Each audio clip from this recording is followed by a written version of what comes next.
rapidinho, um auditório desse jeito. Vamos fazer uma coisinha rapidinho pra gente poder dar uma concentrada aqui. Levanta todo mundo. Todo mundo levanta. Dá uma esticada no corpo bem lá do alto. Todo mundo estica. O professor que vai me elogiar. Agora todo mundo senta. Quem é meu aluno, o quadro que eu tenho chamado Papo de Quinta-feira, vai saber o que eu vou falar aqui agora. A Patrícia está aqui, minha aluna fiel lá, não vai mentir. Não sei se a Edivane também é minha aluna por lá, no Papo de Quinta-feira, mas tem que pegar papel e caneta agora, gente. Por quê? Porque é um assunto polêmico. Falar de direito no último horário, cheio de inteirinhas, um limbo entre o direito e a efetividade. Quem me conhece sabe que eu gosto de falar de prática. Mas antes de tudo, deixa eu falar quem eu sou, né? Eu sou a Adriane Moura, sou advogada especialista no direito dos autistas, especialista em inclusão, no direito da pessoa com deficiência, mas nada disso faz sentido. Rasga tudo, qualquer tipo de papel que você pensar, e olha para essa carinha aqui. O nome dele é Matheus e ele é minha maior inspiração. Matheus é meu irmão autista de 12 anos atualmente. E se eu estou aqui agora, é por causa dele. Vou pedir para que o pessoal passe, para que vocês conheçam um pouco mais sobre Matheus. A nossa trajetória é difícil, porque apesar de eu já moro no Rio há alguns anos, eu sou do interior da Bahia, Santo Amaro da Purificação. E como interior, vocês sabem que tudo é muito mais difícil para o interior. Quem concorda comigo aqui? A maioria. Tudo é mais complicado. Então, lá em Santo Amaro da Purificação, quando a gente se encontrou com o diagnóstico de Matheus, eu digo que o autismo me encontrou e não foi o contrário. Ele veio até a gente. Eu lutei muito para poder atuar nessa área, porque quando a gente é familiar, a gente tem muito cunho emocional. Eu fico muito feliz de ter profissionais aqui que não têm familiares, porque eu falo isso o tempo inteiro. Todo mundo tem que pensar sobre isso. Estar aqui não é somente para quem é familiar, quem tem um conhecido, é para todo mundo. E quando a gente tem um familiar, o negócio fica mais embaixo, né, gente? Porque mexe no amor, mexe no sangue, principalmente quem é família, quem tem princípios como a minha família, base familiar para mim é tudo. E aqui é Matheus pequenininho, a gente, eu e minha irmã, tem mais um também, lá em casa são 4. Meu irmão, ele não é tão assim participativo. Tem o modo dele de demonstrar, mas não tem uma atividade tão grande quanto eu e minha irmã. E sempre participando de tudo, auxiliando minha mãe. Eu lembro que eu chegava da faculdade e a minha graduação acompanha o diagnóstico do meu irmão. Então, quando eu chegava na faculdade, eu tentava estudar sobre o direito dos autistas, porque na minha faculdade, ninguém queria falar sobre isso. Matéria sobre pessoa com deficiência era algo que a gente chama de eletiva na faculdade. Você escolhe se você quer fazer ou não. Você não é obrigado a fazer essa matéria na faculdade. E aí a gente se encontra, tá? Mas olha só, agora eu tenho um irmão e eu preciso entender o que é que eu preciso fazer para melhoria do quê? O Fernando falou isso muito bem aqui também e todos os outros. A gente só busca uma coisa, qualidade de vida. E eu precisava entender qual era o direito do meu irmão, já que tudo para ele começou a ficar mais difícil. Meu irmão é seletivo, né? Então assim, eu estou descobrindo muita coisa aqui, conversei com a gente já várias vezes, porque eu descobri que algumas rotas que minha mãe tomou já não estão tão certas assim. E informação é tudo, gente. Informação salva vidas, literalmente. E a partir daí a gente sempre acompanhando, a gente dá uns vale-dias aí para minha mãe de vez em quando a gente está lá. Nessa época eu ainda morava lá, estava na graduação. E Matheus acompanhou toda a minha trajetória, meu companheiro. Eu digo que a gente tem uma sintonia que ninguém explica. Eu vou me esforçar muito para não me emocionar aqui hoje, porque me arrepio toda aqui só de falar dele, porque a gente, por essas fotos aqui, ele foi na ecoterapia. Eu saí da faculdade para ir para a ecoterapia com ele. Então, sempre quando marcava médico que saiu de Salvador para Santo Amaro em 1h30, minha mãe até hoje reluta em sair do interior. Quem gosta de interior sabe, né? Que é difícil uma pessoa que vive há muitos anos. Minha mãe tem quase 60 anos. Se ela souber que eu falei da idade dela aqui, ela me mata, gente. Minha mãe é super vaidosa. Ela me mata. Então, a partir daí, eu fui acompanhando a trajetória do meu irmão na busca pelo tratamento adequado, a transdisciplinaridade que a gente vai falar aqui, se é ou não direito, como conseguir isso, sendo uma profissional da área jurídica que tem que entender sobre tratamento, para poder discutir com o juiz e o desembargador em uma audiência, em uma citação oral. Eu canso de chegar na frente dos desembargadores e explicar. A primeira coisa que eu pergunto é: você tem um familiar autista ou você conhece alguém? Conheço, doutora. vários processos aqui, são 12 mil por vara, você não conhece nada. E a partir daí, Matheus foi me acompanhando na minha trajetória, e aqui era a minha formatura. Eu escolhi não fazer nada muito, não escolhi aquela formatura que todo mundo escolhe, geralmente é o sonho de toda pessoa que se forma, porque o meu irmão não iria conseguir estar naquele ambiente. E como tudo, a partir de Matheus, tudo que na minha vida que eu faço hoje é por conta dele, eu fico imaginando quando eu tiver um filho. Porque se o meu irmão já sozinho, eu fico pensando, as mães que eu acompanho, meu Deus do céu. Então, a partir daqui, a gente fez uma formatura simples na faculdade, uma colação de grau apenas, numa área urgente, numa área aberta que ele ama, e ele estava super satisfeito. Pena que eu não achei a foto ali com o canudo, porque ele segurou o canudo na hora e eu falei, é por você, meu irmão, que eu tô aqui. Se eu formei, foi por conta dele. E aí a gente começa a saga. Pode passar. A gente começa a saga para falar de direito. Só que me conhece, depois vocês vão poder acompanhar mais nas redes sociais, eu gosto de fazer o pessoal pensar primeiramente. Antes da gente falar de direito, a gente não tem que começar essa aula. Eu gosto de dar aula, tá, gente? Sou filha e neta de professora. Não tem como fugir a veia da professora, não. Então vamos pensar aqui que a gente está dando uma aula, e uma aula participativa. Quero que vocês participem junto comigo. A gente não pode começar falando de direito, a gente tem que começar fazendo uma pergunta. Quando eu fizer assim, você já pode... Vou tentar botar um sinal aqui para poder. Pode passar. Onde as pessoas com deficiência estudavam? Onde elas viviam? Alguém aqui já se perguntou isso? Só uma pessoa no palco, no auditório, se perguntou isso? É algo que a gente geralmente não se pergunta, porque é muito cultural. É muito cultural que a gente faz muito no piloto automático. Então, antes da gente falar sobre direito, a gente precisa entender a história por trás da história. As próximas páginas que eu vou passar aqui é um pouco pesada. Mas eu preciso mostrar para vocês como era antigamente. Pode passar, por favor. Como era uma época antiga, onde tinham sacrifícios, rejeições, eliminações que a gente tem até hoje, na verdade.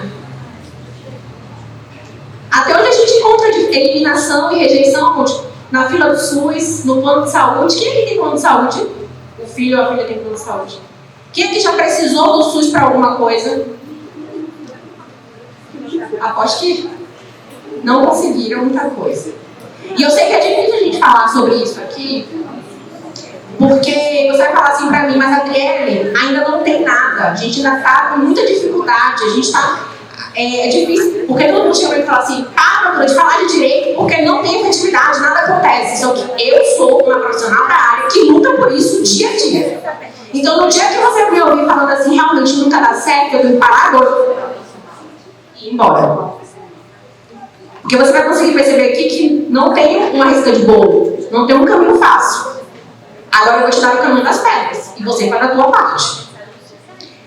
É um período que viviam escondidos nos estádios dos manicômios. Quem que já ouviu falar em manicômio? Os hospitais psiquiátricos cuidavam das pessoas, entre aspas.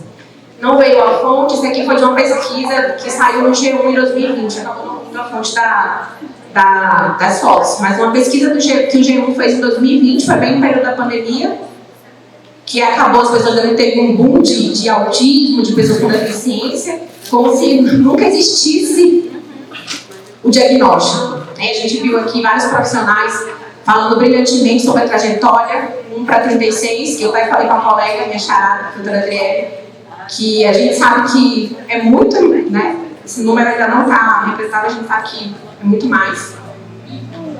Pode passar, por favor. Mas aí a gente pensa, afinal, Adriele, como é que a gente começa? A gente tem que começar entendendo onde está o direito do nosso familiar. Qual é a raiz? Onde é que nasce? Para você ganhar munição e ir para a guerra. Uma vez uma mãe, a gente estava em atendimento, e o meu escritório hoje tem atuação exclusiva nessa área, até por conta do meu irmão, a gente tem um formato um pouco peculiar de atuar, que as pessoas acham estranho de primeira. E lá, quando eu estava conversando com essa mãe, a mãe falou assim, nossa, eu estou me sentindo que eu estou indo para uma guerra. Eu falei, olha, eles estão indo para onde? É para uma guerra.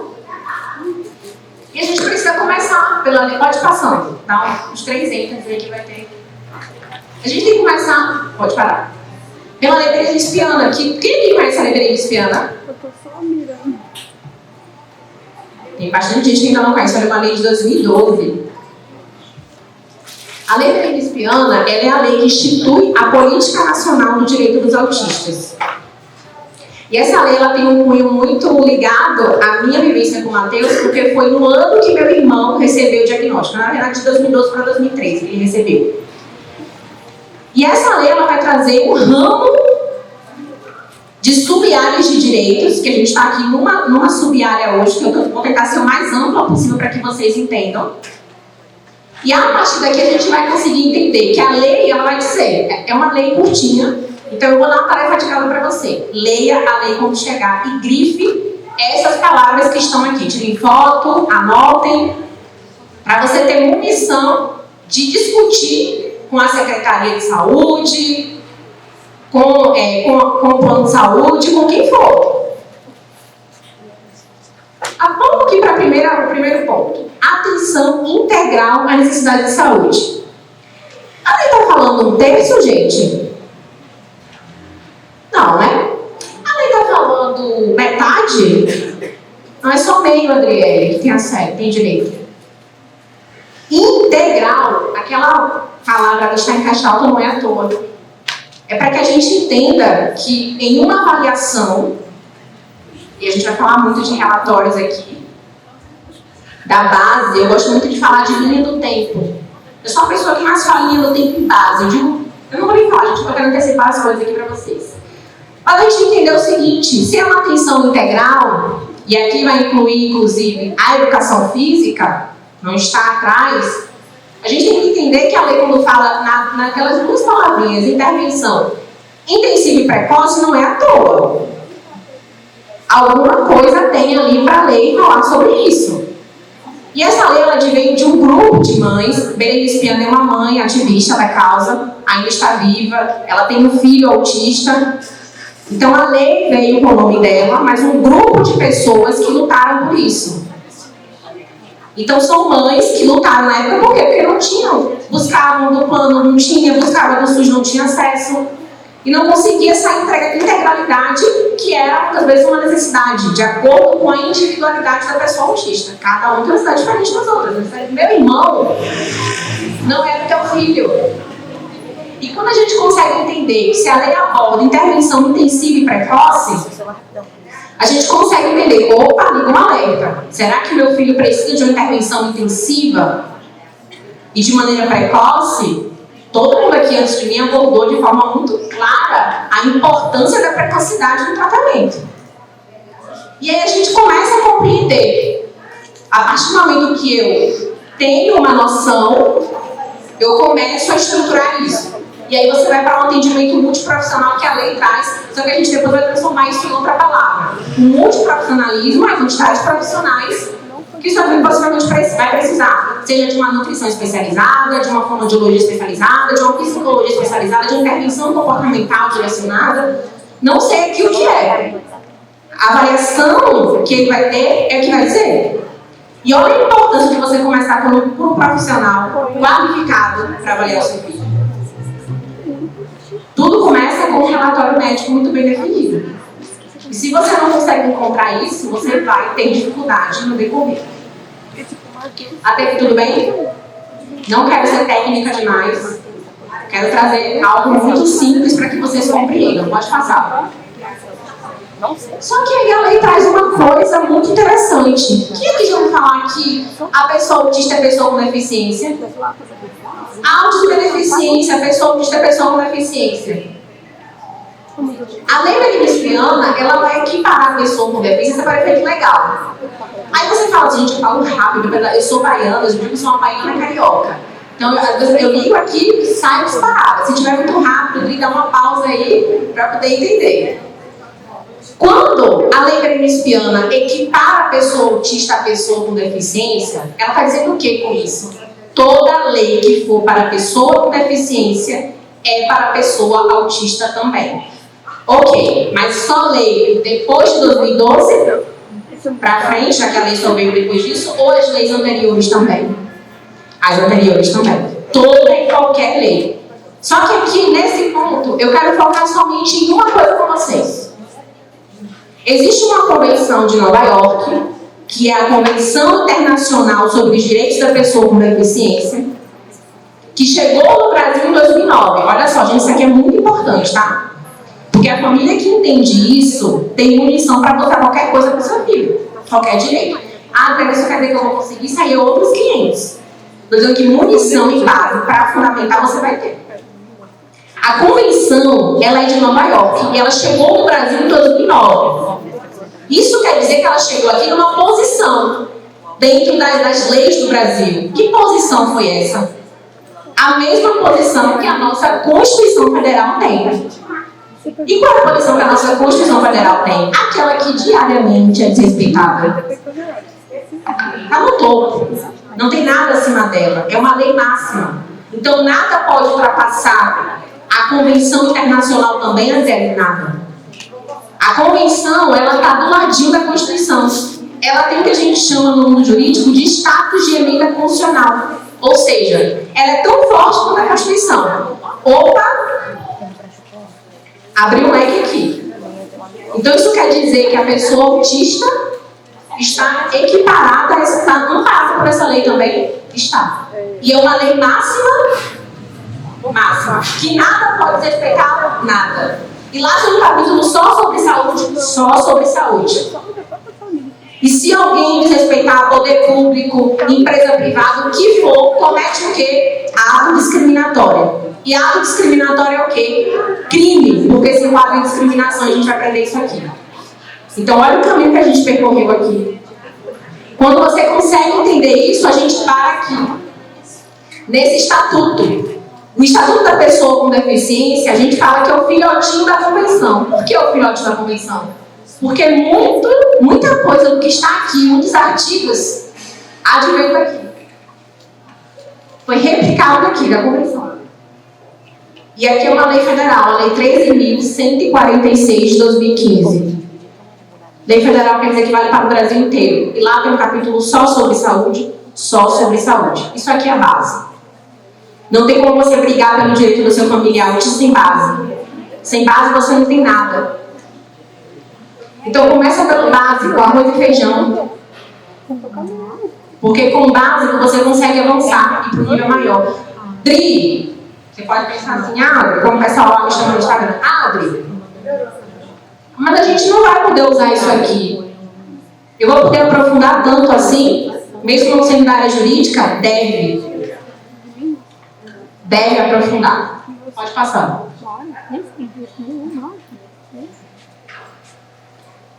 Pode passando. Vai até preencher os quadrinhos. E aí a gente vem aqui para poder desmembrar. Já passou 30 minutos. Passaram 30 minutos. Ah, falta, né? Que susto, gente. A gente vem aqui para esse quadrinho. Porque isso aqui, a Lei Berenice-Viana vai trazer essa quantidade de direitos. Gente, falar de direito é denso, né? Mas vocês precisam entender quais são os ramos que a gente tem que tratar aqui. O que é que a lei traz a nosso favor? Olha essa letra A aqui. Isso aqui é importante. O Fernando falou sobre isso. Como é que a gente vai tratar, cuidar de uma criança no modo precoce se ela não tem diagnóstico fechado ainda? Como é que funciona isso? Ela tem que ter um relatório investigativo. Na verdade, o que é que a lei fala sobre isso? A Lei Berenice-Viana, ela vai dizer o seguinte: ainda que a pessoa, a criança autista, esteja sob investigação, precocemente ela tem direito a esse diagnóstico. Mesmo que não esteja definitivo, André, mesmo que esteja ali investigando, buscando entender, não sabe ainda se vai se enquadrar ou não, ela tem direito. Ou seja, o médico, e aqui os médicos de plantão, foca muito nisso aqui. Porque não é um diagnóstico definido ainda, mas é um relatório indicando que está tendo uma avaliação, foi encaminhado e que possivelmente pode ter um diagnóstico. Não sei se eu estou dando o tempo correto, mas aí vocês vão saber fundamentar melhor no relatório sobre isso. Mas dá esse indicativo no relatório. Por quê? Porque isso aqui vai trazer uma abertura para que você use a legislação a favor do teu familiar. É isso que eu quero que você entenda. E isso aqui você pode pegar e abranger para todas as áreas do direito, tá? Não só saúde. Todas as áreas. Saúde, educação, benefício, o que for. Então, a partir daí, quando você tem esse relatório, ainda que não definitivo, indicando ali o profissional, trazendo toda a fundamentação dele, você vai para o segundo ponto, que a lei traz o atendimento multiprofissional. E a partir daquele atendimento multiprofissional é que vai ocorrer todo o trabalho ali com a criança. E aí não sei, vai depender, não sei o que seu filho vai precisar. Só que a lei está dizendo, existe a necessidade. Se existe a necessidade, ele tem o direito. E a gente vai entender aqui como é que pode buscar isso no âmbito do SUS ou no âmbito da parte particular, tá? Do plano de saúde. Inclusive eu trouxe passo a passo, modos. Eu gosto da parte prática, mas antes de a gente chegar nessa parte prática, você precisa entender como você vai fazer isso. E a partir daí, olha só a nutrição. Adequada à terapia nutricional aqui. Acho que foi a Eliane que trouxe uma parte da lei, que justamente a lei berenispiana aborda isso também. Ou seja, olha a transdisciplinariedade acontecendo aqui. A estabilidade de todos. Aqui a gente vai falar eu coloquei o canabidiol aqui para poder falar, os medicamentos, não sei, aí, olha só. Isso aqui é algo genérico. Onde é que a gente vai afunilar isso aqui? No relatório do profissional. Porque a lei, eu como profissional da área jurídica, eu só posso fundamentar. Eu tenho que conhecer, tenho. Só que eu vou falar com base em algo. Eu vou falar com base em quê? Eu digo que mãe e pai têm um filho sensacional. Mas com o teu filho, eu não posso chegar para o juiz e falar alguma coisa. Tem que ser com um profissional devidamente habilitado para isso. Então, tudo isso aqui tem que ser observado no momento de fazer algum tipo de avaliação, dar algum tipo de relatório. Não quer dizer que porque está na lei, seu filho vai ter que usar medicamento, porque está aqui, vai ter... Aí vai depender da individualidade. É porque a lei já aborda isso. Pode passar. E aí a gente se pergunta, mas assim, bom, o Sistema Único de Saúde vai ter obrigação de ofertar um tratamento especializado? A resposta vocês já sabem, qual é? Sim. A gente sabe que é uma obrigação, só que entre a obrigação e o fazer, está esse buraco. Está o abismo. E a gente precisa ter mecanismos para poder buscar, preencher cada quadrado desse aqui. Pode passar. A gente também não consigo ficar quieta não, tá? Não consigo. E aí a gente vai começar. Vai começar pela parte prática. Eu quero que vocês entendam aqui que o que a gente está falando é algo universal. O princípio da universalidade, o artigo 196 da Constituição Federal, onde eu estou aqui trazer artigo de lei para vocês. O artigo de lei é para você fundamentar o teu pedido. Mas a obrigação, todo mundo sabe que já existe. Tem que atender só uma parte da população, terço não, o todo. E como é que a gente vai começar cobrando isso? Quando você tiver com o relatório e a solicitação em mãos, você vai buscar a Secretaria de Saúde do seu município. Não sei como é que funciona aqui em Ouro Branco, mas a gente precisa ter o quê? Buscar centros de referência. Aqui tem centro de referência? Provavelmente ainda não. Buscar isso aqui do poder público. Projetos. A gente precisa comprovar a inexistência, porque se existe uma... Tem... Perfeito. Todo município tem que ter. Na minha cidade até hoje não tem. Até hoje não tem. O centro de referência mais próximo fica numa cidade chamada São Francisco do Conde. Meu irmão por muitos anos foi para lá. Inclusive fazia ecoterapia. Hoje não tem mais possibilidade de ir. Ele está em Salvador. Mas a gente sabe que existe um déficit ainda grande.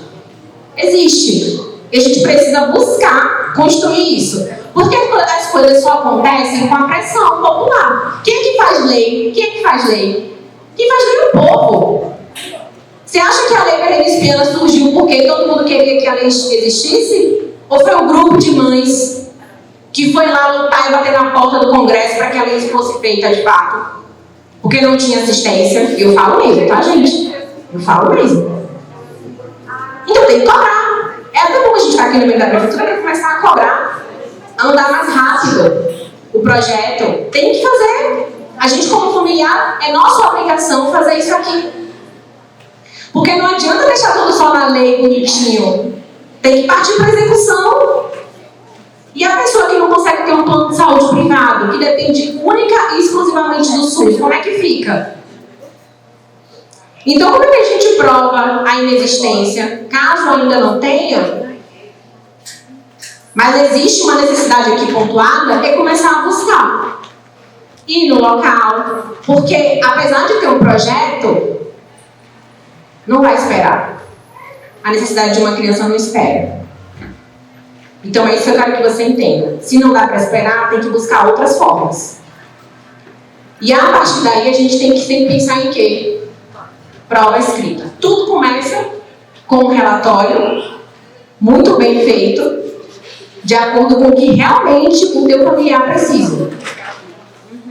Eu, como profissional, jamais, isso é uma questão de ética profissional, inclusive, eu não posso chegar e falar aqui o que o profissional tem que fazer. Quem sabe é a doutora Adriele, que está aqui, ela que faz a avaliação, ela que acompanha o paciente. Se ela está dizendo, estou dando a exemplo dela, porque ela está aqui, ela viu o pediatra trabalhista mais cedo, se ela fez uma avaliação, ela sabe o que um dos pacientes dela precisa.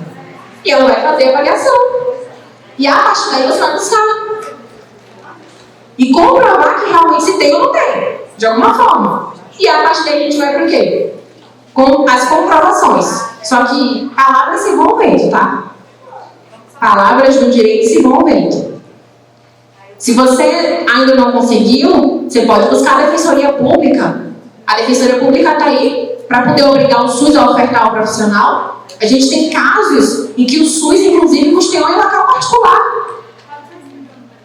Por quê? Porque não foi ofertado, havia uma urgência, uma necessidade, e foi apresentado, foi comprovado. Falar de lei da parte jurídica dói, né? Mas tem que ser dito. Tem que ser dito. Pode passar. A gente vai aprofundar mais isso aqui. Não botem pra fora não, hein, gente? Vamos partir aqui para essa lei. Mais uma lei que saiu, inclusive, ano passado. Inclusive no Dia Nacional da Luta da Pessoa com Deficiência. 21 de setembro de 2022. E aqui é mais uma prova de que isso aqui só chegou, só veio por pressão do povo. Por pressão das famílias. Por pressão das mães. Só por conta disso. Quem acompanhou a saga no STJ? As mães acorrentadas. O julgamento sobre o rol da ANS. Então, a Lei 14.454, ela veio nesse sentido, de deixar claro a soberania da prescrição médica, de que, para a pessoa autista, o que for avaliado, não somente para a pessoa autista, estou dando um exemplo aqui do autista porque o evento é sobre isso, mas o que for avaliado pelo médico que acompanha o seu paciente, há uma obrigação do plano de saúde de ser ofertado. Tem algumas entrelinhas e vírgulas que a gente vai conseguir aprofundar aqui, mas o princípio aqui é esse. Tornando o rol da ANS exemplificativo. O que vai ser foco aqui é a necessidade do paciente. Então a lei traz essa obrigação. De que o que foi avaliado pelo profissional, o plano tem a obrigação de ofertar. Alguém que já conhecia essa lei? Anotem. Você não vale porque você me acompanha. Olha só, olha a vantagem de ser aluno no Papo de Quinta-feira. Quem é aluno no Papo de Quinta-feira já sabia dessa lei aqui. Então vocês agora vão passar a acompanhar o Papo de Quinta-feira para que vocês fiquem atualizados sobre todas as leis e possam passar a executar mesmo. Só que aí, com a lei a gente resolve o problema? Não. Muitas vezes a gente só aumenta, né?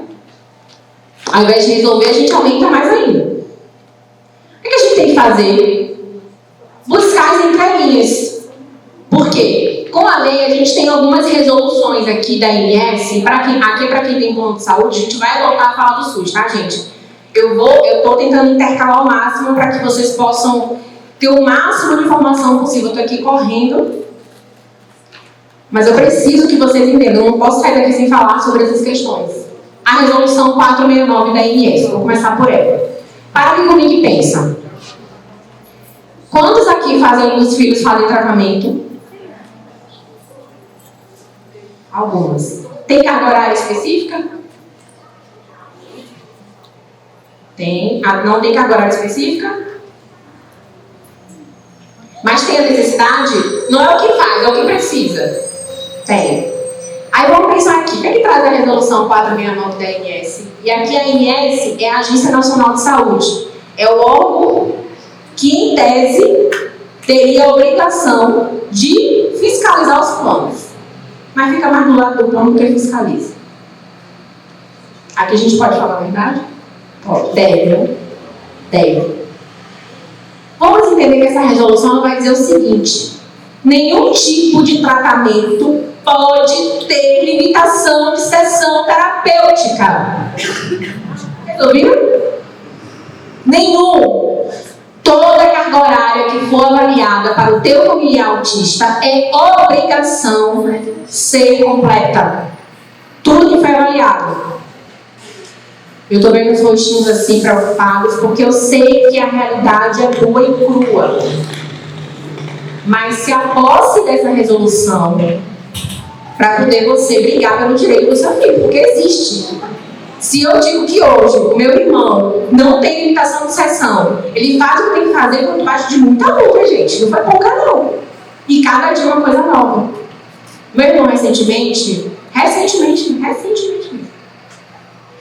ele teve compulsão. Os exames vieram maravilhosos. Você já passou por uma situação de uma criança tendo compulsão? É aterrorizante.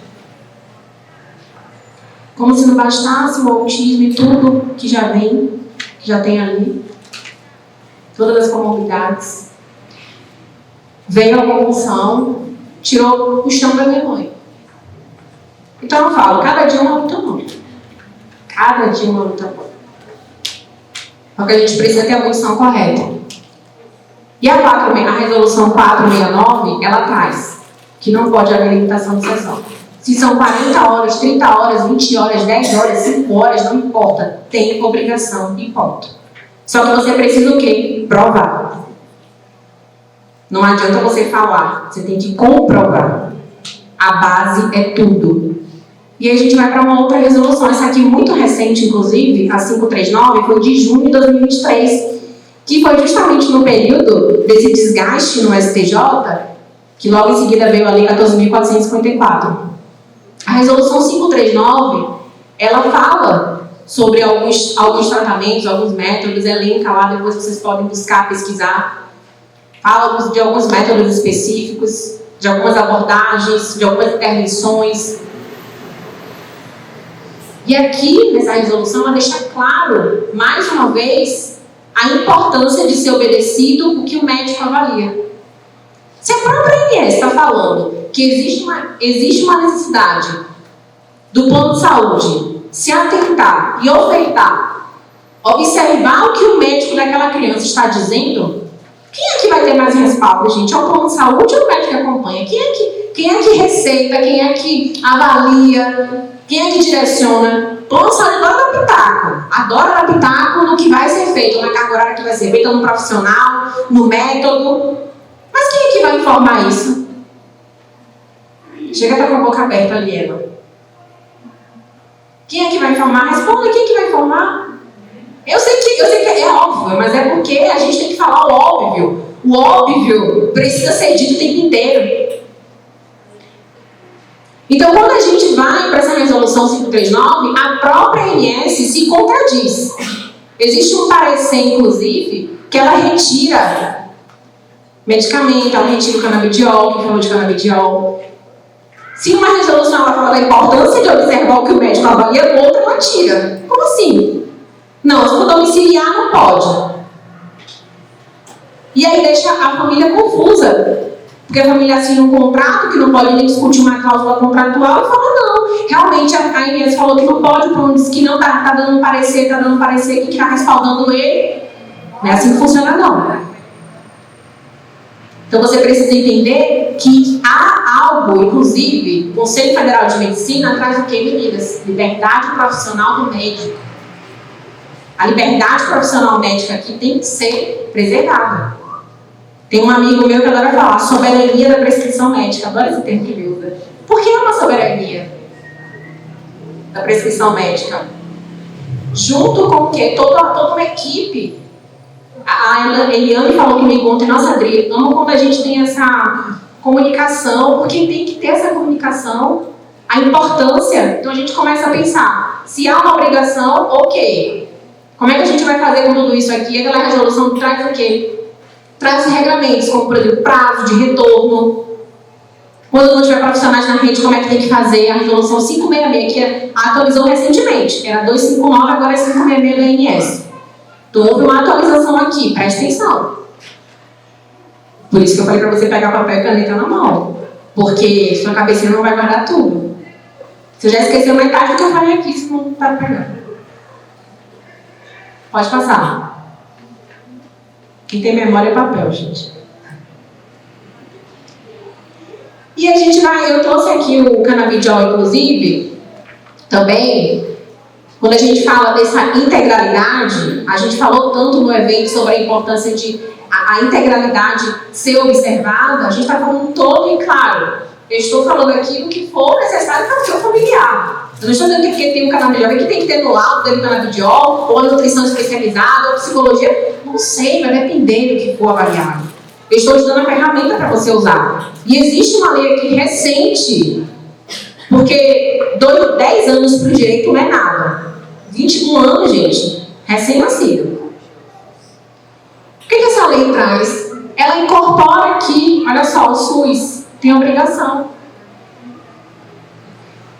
Tem obrigação. Foi incorporado por essa legislação. Incorporação de tecnologias ao SUS. Medicamentos. E aqui vai ter o canabidiol. O SUS também é obrigado. A gente pode cobrar do plano de saúde? Pode. Pode cobrar do plano de saúde também. Só que aí você vai falar assim, Adriele, eu recebi um comunicado que não pode medicamentos seriam fora do domicílio. Então eu não vou poder, foi avaliado para o meu filho canabidiol e ele não vai poder por conta dessa fundamentação trazida. E aí, está correto? Não está? Como é que funciona? Vamos para a resolução do Conselho Federal de Medicina? 1451 de 1995. A gente vai trazer, pode ter abordado ali algo que é urgente e emergente. Você lembra do vídeo que foi a Raquel não, a outra palestrante? Consolação, isso, a Lia. Que ela trouxe aquele vídeo. Será que aquilo ali dava para esperar? Aquele rapaz poderia esperar? É sobre isso que eu falo constantemente. A tua função é comprovar o que não é visível. Vou repetir. A tua obrigação é comprovar o que não é visível. Então, quando existe aqui uma situação como aquela, e eu coloquei isso aqui na hora da palestra dela, porque eu falei, meu Deus, canabidiol, vou botar. Porque a gente quer colocar tudo para que você saiba, para que você busque. E quando eu vi aquele vídeo, eu fiquei impactada. Porque é sobre isso. Quantas pessoas, quantas mães, famílias, meu irmão é um exemplo disso, chega num cenário completamente diferente. E aí a gente consegue ver o quê? Uma transformação de vida, uma qualidade. E apesar de eu não lidar diretamente com a área, né, da saúde integrativa em si, eu lido com a área jurídica, sabe o que eu falo? Que lá eu cobro das famílias, eu quero ver a mudança. Porque a partir do momento que a gente conseguiu te dar o acesso a algo, eu quero ver como é que foi a transformação dele ou dela. Como é que aconteceu isso? Porque é algo que não dá para esperar. Eu falo que o autismo é uma corrida contra o tempo. Porque aí você fala assim, André, você sempre entendeu isso? Um dia não foi assim. Eu chegava em casa na faculdade, eu ia pesquisar sobre o direito dos autistas, não tinha quase nada na internet, não tinha livros sobre. Eu tive que fazer link de lei, entender, acompanhar as leis que estavam saindo no período. Para hoje, se eu estou aqui fazendo isso, é porque lá atrás eu não tive condição. Por isso que a gente tem esse quadro no Instagram, e tem também um podcast que eu vou passar no final para vocês, de comportamento social, para que as famílias que não tiveram oportunidade, assim como eu lá atrás, possam enxergar isso a partir de agora. Possam ter essa luz de pensar assim, nossa, eu tenho uma luz ali, eu tenho uma brecha. E aí você consegue o quê? Montar uma base forte para que você entenda que o tempo aqui ele pode ser teu inimigo ou teu amigo. E aí você chega nessa resolução aqui recente também, em que autoriza os produtos da cannabis, que a Consolação falou aqui. E aí você vai gravar aquelas duas resoluções, a 327 e a 660. Pode passar, por conta do horário. Lembra que a gente falou sobre a Lei Brasileira de Inclusão? Na verdade, a Lei Brasileira de Inclusão é também aquele Estatuto da Pessoa com Deficiência. Então tem as duas nomenclaturas. Aí você pode usar ou uma ou outra, o nome tanto faz, tá? Mas aí quando você pensa assim, André, quando nada disso é possibilitado, o que acontece? A gente consegue encaixar isso em alguma coisa? Eu falei bastante da discriminação aqui. Só que a gente fala tanto de discriminação que a gente não... Você sabe definir o que é discriminação? Alguém, vamos lá, defina aí alguém pra mim o que é discriminação. Alguém, gente, se candidata? Eu vou escolher então, hein? Se ninguém se candidatar, eu vou escolher. Quero a senhora é Nilce? Sim. Ludinha. Ludinha, fala pra gente, o que a senhora entende que seria discriminação? Como se deixar de separar. Opa! Exclusão. O que mais?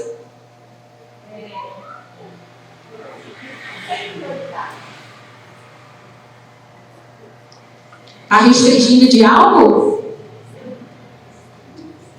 E a distinção, que é quando você direciona para um... Obrigada, senhora Ludinha. Direciona para um, mas para o outro não. Porque o outro é diferente, dá mais trabalho. Então eu não vou me desgastar com isso daqui. Eu vou distinguir. Eu vou excluir. E eu vou restringir. Essas três palavras estão lá no artigo 4º, parágrafo 2º da Lei Brasileira de Inclusão. E isso aqui, no artigo 88, vai ser dito lá que é crime. Discriminação é crime. E quem faz isso aqui, comete o que a gente chama de ato discriminatório. Então você vai montar o teu dossiê a partir de hoje. Eu vou dar uma tarefinha para que vocês hoje parem, pensem. Em que ponto eu estou na linha do tempo do meu familiar? O que eu preciso fazer daqui para frente? Eu sempre faço esse exercício com as famílias, porque a família sai daqui energizada. Eu quero tudo, eu vou ganhar o mundo, eu vou fazer acontecer, eu vou brigar, eu vou lutar, eu vou ter força. Calma. Não é assim. Para, pensa o que ele tem ou ela tem hoje e o que você precisa. Mapeia. E a partir daí, você começa. Pode passar. Só que aí quando você fala de plano de saúde, você tem que entender a diferença. O slide anterior, ele vai caber para os dois lados, tá? SUS ou plano de saúde. Eu sempre intercalo aqui nos dois. Quando você está diante de uma rede credenciada, você está diante de uma operadora de plano de saúde. E a operadora de plano de saúde, ela tem todos dois. Seguro de saúde e operadora de plano de saúde, você tem um contrato chamado contrato de adesão. Além de beneficiários, vocês são o que eu chamo de consumidores. Quem aqui compra alguma coisa em loja, nas Casas Bahia, por exemplo? Você está comprando um produto. Só que serviço de saúde vai ser um produto, Adriele? Vai ser considerado, pela lei do consumidor, que você está tendo um serviço aqui de saúde. Não que a saúde seja um produto, mas a venda de um serviço através de um contrato.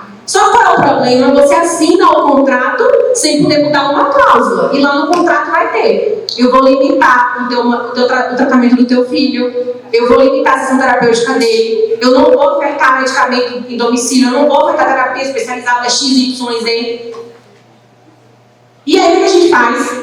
Se essa cláusula fala isso, sabe qual é o nome dessa cláusula? Aprenda: abusiva. Cláusula leonina.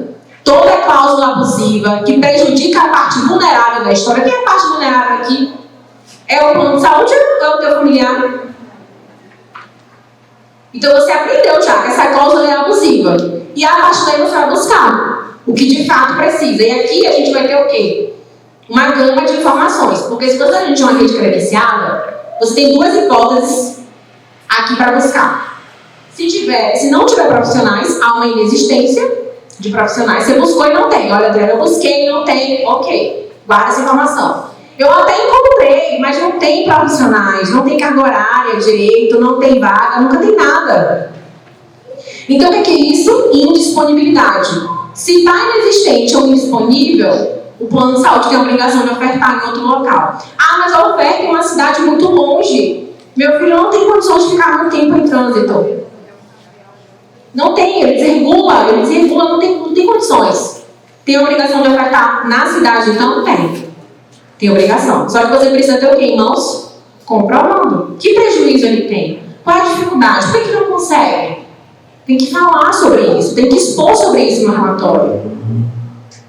Por quê? Porque assim você vai conseguir comprovar de que o plano, a rede que te credencia não atende. Só que aí na rede de referência é o seguro-saúde. Você tem uma cláusula que a gente chama de livre escolha. O que é livre escolha? Você pode escolher o profissional que você quiser no seguro-saúde. Sul América, Bradesco. Só que aqui, se você vai para fora da rede, você tem um reembolso tabelado, que a gente chama de reembolso parcial. Tá, Adriana, ok. Mas e para eu ter um integral? Como é que eu faço? Aí, se o seguro, a rede de referência, inexiste ou está indisponível os profissionais, estão disponíveis e inexiste, gera a obrigação do reembolso integral também. Só que você tem que fazer o quê? Comprovar. Pode passar. Comprovar de que forma? Através da documentação. Que eu repito, você tem que comprovar algo que não é visível. Se eu te perguntar aqui, o teu familiar pode esperar para começar o procedimento que foi avaliado? Dá para esperar ainda no teu paciente? Então tem um início imediato aqui. Quando as pessoas chegam para mim e falam assim: André, me diz o que tem no laudo. Gente, eu não sou médica, sou advogada. Eu vou te fazer uma pergunta que você vai fazer para o seu médico. E eu descobri que eu pegava relatórios da Adriele sem nem saber. Eu falei: gente, eu pego uma Adriele no relatório. Será que é você? E a gente descobriu por coincidência aqui. Então, olha só, a pergunta. Chega para o seu médico e pergunte: doutora, dá para esperar o procedimento começar 6 meses, 1 ano? Porque ela vai te responder se dá ou não. Ah, não dá. Então, por que não está no relatório? Porque o juiz não sabe. Ele precisa saber. Ele não conhece nada sobre o autismo. Ele precisa entender isso aqui, gente. A gente tem que abrir um tópico só para falar o que é autismo, qual é a necessidade, o que é a urgência, que não é engessado o tratamento, que pode mudar. Tá numa nutrição, não tá, agora depois vai para um suplemento, muda. Tem que explicar isso. Olha a proximidade da residência. Mateus foi caminhado para a Vitória da Conquista. Quem conhece a Bahia, Vitória da Conquista para São Tomás da Purificação são mais de 400 quilômetros. Uma terapia que tem que ser todo dia, uma carga horária alta, e simplesmente ele vai para a Vitória da Conquista porque São Tomás não tem. Assim funciona? E a saúde dessa criança? Falou tanto aqui de saúde, é saúde. Porque esquece desse lado. Então precisa ser próximo à residência, mas porque é algo tão óbvio. Qual é que a maioria precisa ter uma proximidade? Repito, o outro lado não sabe disso. Então, existe aqui uma palavrinha que a gente chama de vínculo terapêutico. Já estabeleceu vínculo terapêutico com algum paciente com você? Cria aquele vínculo, porque até começar o vínculo demora um pouco, né? Até começar realmente ali o trabalho demora. Então, vai aquela criança, começa o vínculo terapêutico, de repente tem que ser quebrado aquele vínculo, pode gerar prejuízo na quebra desse vínculo. O que acontece? Quais são os prejuízos que são gerados? Porque não é uma barganha isso aqui, gente. Não é uma troca. Fica aqui, vai para ali, volta. Olha o vínculo que ele já criou com ela. Presta atenção aqui nessa criança, com a Adri. Já criou um vínculo. Muitas vezes é isso, a gente não tem afinidade. Olha pra casa, eu gostei. Ah, não gostei. A gente ser humano, a gente tem isso inteiro. Adulto que criança não vai ter também. Aí o juiz fala assim, tá querendo escolher demais essa família? Ah, pelo amor de Deus, tá querendo escolher? O que é isso? Não, é contrato, tá aqui, mas tem que ser dessa forma. Para excelência, não é assim que funciona, não. Claro que eu não vou chegar sempre a falar com o juiz, tá, gente? Mas tem que bater de frente. E eu bato de frente. Tem que bater. Bato de frente com o SUS, com secretaria, com prefeitura, com o Estado, com o plano de saúde, com o que for. Porque eu não estou pedindo favor. Entenda, você não está pedindo favor. Você está pedindo o básico. Então, quando você entende que o básico tem que ser solicitado, você faz a sua parte.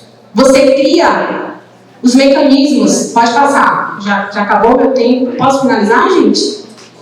Porque todo mundo... Quem quer que eu finalize? Vamos lá. Essa tese foi criada por mim, tá, gente? Nada... Mas, assim, é a tese do o que, como e porquê. Por quê? Por que essa tese foi criada? Porque a gente tem que pedir para o profissional explicar alguma coisa, né? A gente tem que pedir para o profissional falar. Mas eu não posso dizer para ele, coloque isso, tire aquilo, que eu faço. A Beth, que é do meu irmão, sofre comigo, porque eu fico toda hora falando, não, porque tem que ser... Adriele, calma, respira. Na verdade, a gente tem que aprender a perguntar e a pensar, mas vamos raciocinar aqui. Eu não vou falar para o médico que ele tem que colocar, porque realmente é um profissional que está ali avaliando. Não cabe a mim que a gente quer mulher, quer dar pitaco, a gente quer falar, a gente quer opinar. Fala a verdade, a gente não quer opinar, a gente é familiar. Eu, como irmã, opino pra caramba. Então, o que a gente tem que fazer? Vamos ver uma forma, ok. Então, o que ele precisa? Precisa disso, disso. Ok. Mas por que ele precisa? Por que ele precisa desse procedimento? De um tratamento integrativo. Por que ele precisa? Acredito que vão surgir vários porquês aqui, né? Então, aprenda a questionar. Às vezes tudo é um diálogo. Às vezes tudo é um diálogo. Porque a gente quer chegar dizendo, não, faça isso, faça aquilo, aponta o dedo, porque a gente está cansado já. Minha mãe falou pra mim, olha, Adriele, eu já tô cansada. Quando eu vou pra lá falar com ela, olha, não vem pra cá não. Minha mãe falou. E eu entendo. Ela falou, filha, são 12 anos já lutando. E vão ser 10, vão ser 20, vão ser 30, e por aí vai. Então a gente entende que do outro lado também está cansado, está desgastado. Só que a gente precisa aprender a pensar numa forma de se ajudar o outro. Então quando você pergunta o porquê que precisa, vai ter uma resposta. O que peça para ser colocado. Mas como precisa? Como? Como é que você indica? Como é que você indica? Vamos perguntar ao médico, como que indica? Dessa forma, precisa de quê? E aí a gente vai ter uma tese que é contra fatos não há argumentos. Isso é da onde? No mundo jurídico, os fatos comprovam. Porque, por exemplo, a lei fala que é A, B e C. Só que no mundo jurídico você pode discutir o que A, B e C falam, a depender da necessidade. Então, por isso que falam assim, tudo no direito depende. Já ouviu falar esse termo? Tudo no direito depende. É por conta disso aqui. É por conta do fato apresentado. Pode passar. E aí você pode se perguntar se André é o quê? É por conta do fato apresentado, aquela teoria do que, como e porquê, o fato que foi apresentado, não vai ter argumento sobre isso. Ou até vai existir, mas não vou estar como unida. Ok. Só que aí você vai dizer assim, Acontece que continua tendo acesso a profissionais que não atendem a necessidade, talvez. Aí você vai ver aqui, no que consiste a legalidade dos fatos? Porque a realidade ela vai comprovar muito mais do que a teoria. Então, quando você tem profissionais que não entendem a necessidade de uma pessoa autista, você vai ter uma realidade. Lembra aquele vídeo que ela colocou aqui? Aquilo é uma realidade. Lá no escritório, algumas mães têm que assinar um termo, porque a gente traz o vídeo para o processo. De uma crise, de uma situação. A gente pede segredo de justiça para que não seja divulgado, porque tem muita gente maldosa, né, gente? A gente sabe. Que pega vídeo de uma pessoa autista e faz o que acontece na internet. Então lá a gente coloca para que aquele profissional enxergue e veja que aquele fato ali naquela família está acontecendo, que não tem como fugir do que ele está vendo, o que se vê não tem como fugir. E aí você vai ter essa tríade aqui, que eu acrescentei até a transdisciplinaridade aqui. Eu falo muito dessa tríade. Não é só você chegar e entregar a documentação para o defensor, para o advogado, ou só chegar para o médico e entregar, para o terapeuta entregar. Não é isso. Tem que ter uma participação em conjunto. Tem que ter a família, a escola, os terapeutas. Os profissionais têm que procurar saber da instituição de ensino, como é que está sendo lá. Tem obrigação. A escola tem a obrigação de participar, de deixar os profissionais da saúde participarem de uma reunião. Tem obrigação. Não é assim que acontece. Busque isso. Vá atrás. Mas promova essa tríade. No que depender de você, que é familiar. Tem alguém da educação aqui? Uhul, educação. Educação. Sou fã da educação. Porque a educação tem que estar... Não tem como a gente ter saúde... Buscar saúde e educação sem a base. Não tem. Se comunica o tempo inteiro isso aqui. Isso aqui se comunica o tempo inteiro. O tempo todo. E eu vou te falar. Enquanto você não entender isso, não é só sobre buscar um viés. Você não entendeu nada. Eu falo isso o tempo inteiro. Então, pare e pense. A gente está na multidisciplinaridade, a gente passou pela fase da interdisciplinaridade e a gente chegou agora na transdisciplinaridade. Percebeu? Multidisciplinaridade, interdisciplinaridade e agora transdisciplinaridade. E a gente só tem que evoluir. Falta muita coisa, tá, gente? Mas se você olhar lá para o início do slide, a época antiga, a gente teve algum progresso. Tá meio efeito tartaruga, mas a gente tá fazendo acontecer. Pode passar. Esse aqui já é o fim. Deixei para o fim, um passo a passo para vocês. Tirem foto, printem. O que você tem que fazer? A gente falou isso o tempo inteiro, né? Mas um modo mais técnico aqui. Primeiro passo. Vamos partir do ponto que você já está com o relatório bem construído. Né, um acompanhamento com os profissionais, buscou isso, e aí você já está aqui com a solicitação para fazer. Era para ter o SUS ali na barra, mas não saiu. Ah, tá, do outro lado. Solicitação perante o plano de saúde, sempre por escrito. Então, busque a garantia, grave uma coisa chamada garantia de atendimento. Busque a garantia de atendimento, procura o e-mail que você faz a solicitação, eles têm a obrigação de informar. E com o relatório médico bem construído, você vai encaminhar. Então, esse é o primeiro passo. Vou encaminhar a solicitação. Dri, só pode fazer o telefone que eles me indicaram. Grave o número do protocolo, o nome da pessoa, o dia que ligou. Sabe uma dica que eu dou? Monte uma planilha. Pega o Excel, se você não souber mexer no Excel, um caderno também funciona. Um papel e uma caneta, não tem muito segredo não. Escreve o dia, a hora que ligou, porque depois você vai esquecer. Então, essa caminhada, pense como a gente vai agir agora como detetive. A gente vai ter que ter ferramentas ao nosso lado. Poxa, André, eu achei que isso era a lei, falar que tem direito e pronto. E aí você vai para o segundo ponto, nessa parte aqui do plano de saúde. Se for rede pública, que a obrigação ela é ambos, né? Então, independentemente, a obrigação existe. Mesmo que você tenha plano de saúde, o SUS não escolhe viés econômico. Então você vai ver que a grande questão, na minha opinião, é que tem muita demanda para o SUS e poucos profissionais para poder atuar. Eu já atendi profissionais maravilhosos no SUS, mas infelizmente há muita demanda. Então você tem que fazer o quê? Buscar na Secretaria de Saúde do seu município e você vai fazer a solicitação por lá. Você pode entregar em formato de ofício, inclusive. Só que vamos pensar aqui, a numeração 3. Se tiver uma negativa, não tiver oferta, você vai para a ouvidoria. A ouvidoria do plano de saúde.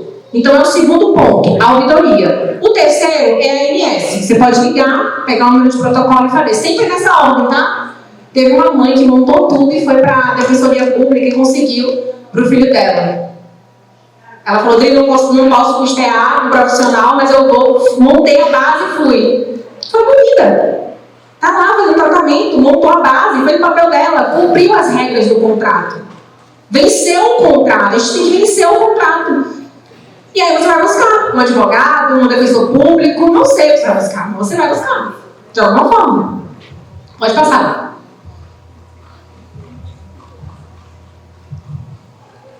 Aqui é rapidinho. A gente já entendeu que se não tiver vaga, não é assim que funciona, não pode, se não tem vaga, tem que ofertar, ainda que em particular. A negativa velada é quando a gente tem uma oferta, mas não oferta de... Oferta, mas não oferta, dá, mas não dá. É velada. Ou então você fica 2 anos na fila de espera, porque tem muita gente. Também é uma forma de negar. Porque urgente é prioridade. Existe aqui uma obrigação do diagnóstico precoce, ainda que no definitivo. Estou falando da lei. Então, se ela quer dizer que é prioridade, tem direito, ponto. Pode passar. Pode passar. As formas de provar a gente já falou. A solicitação formal, que é por escrita. O ofício, que a gente falou, que você pode fazer um ofício. Pode passar. Como é que a gente faz para poder buscar isso? Ou do plano de saúde ou do SUS? A gente pode pedir a famosa liminar, que as pessoas conhecem como liminar, mas é a tutela de urgência antecipada, que é um tipo de ação judicial que você busca o tratamento de maneira urgente. Então, é uma possível decisão, seria só no final do processo, ela é antecipada, porque é algo que não dá para esperar. Lembra da urgência, da prioridade? Então, o que a gente pede é tutela de urgência. E aí o juiz vai avaliar se defere ou se não defere, vai dar um prazo para poder ser cumprida. Pode passar. Alguns casos concretos, estou fechando, tá, gente? Que é manutenção do vínculo terapêutico, quando existe uma dificuldade de manter o vínculo terapêutico, porque você não encontrou, por exemplo, no plano de saúde profissionais adequados, começou no particular porque não dava para esperar, precisou manter o vínculo terapêutico. Casos assim é possível, já tivemos. Limite de sessão, ou seja, carga horária de 20 horas, mas foi ofertado apenas 10. Limitação de sessão, não pode acontecer. Negou o tratamento. Foi solicitado uma nutrição especializada e o plano de saúde disse o quê? Não sou obrigada a ofertar terapia alimentar jamais. Então, veio uma negativa. Mas quando ele não dá negativa, ele negou, mas não disse nada. Não deu nenhum documento. Anota aí. Resolução 395 da ANS deixa claro que é obrigação do plano de saúde em dar a justificativa sobre aquela negativa. Muita gente não sabe isso aqui, tá?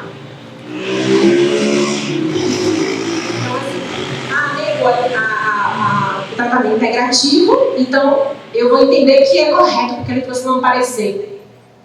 Olha a resolução aqui. Você já entendeu que faz parte. Aí a oferta é tratamento convencional. A oferta é um tratamento, mas é um tratamento, não é um específico, é um convencional, é um que não está ali, avaliado. Isso também é uma forma de negar. Pode passar. E aí tudo isso vai se encaixar em discriminação, tá, gente? Quando a gente fala de